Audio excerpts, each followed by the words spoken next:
Hello বন্ধুরা, আশা করি তোমরা সবাই খুব ভালো আছো। আর আমিও খুব ভালো আছি।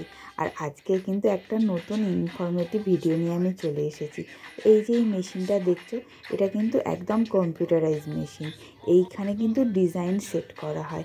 আর ভাবছো তো, এই যে দেখছো এইভাবে যে ডিজাইন সেট হচ্ছে, এরকমভাবে ডিজাইন সেট করা হয়। আর ওখানে যে ডিজাইনটা দেওয়া হবে, এখানে সমস্ত মেশিনগুলো কিন্তু সেই ডিজাইনের মতন করে যে কোনো জিনিসে জাঁকা ক্লথের ওপর সেরকমই ডিজাইনটা হবে।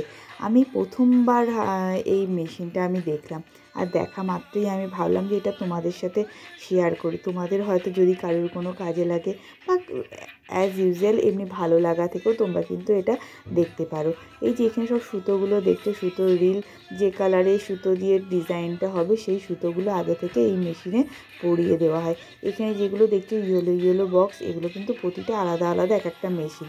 কিন্তু এই সব মেশিনগুলো একই সঙ্গে অপারেট হচ্ছে ওই মেন যে কম্পিউটারাইজ যেখানে সেট হচ্ছিলো ডিজাইন, ওইখানে ফার্স্টে ডিজাইনটা কিন্তু সেট করে দেওয়া হয়েছে।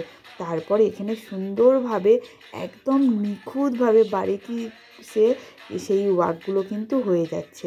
আমরা সুতো দিয়ে যেমন হাতে সুন্দর করে সেলাই করি, এইটা হলো মেশিন দিয়ে সেভাবে সেলাই করা হচ্ছে।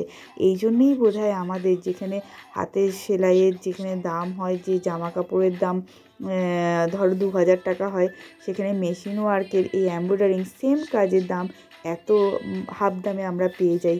বোধহয় এই একটাই কারণে, এই যে কত তাড়াতাড়ি কত শিগগিরই খুব সুন্দর করে খুব কম সময় কম লেবারেতে একসঙ্গে এতগুলো মেনটেন করে কোয়ালিটি সমস্ত কিছু মেনটেন করে এই যে এত সুন্দরভাবে কাজ হচ্ছে, সেই কারণেই বোধহয় সম্ভব হয়।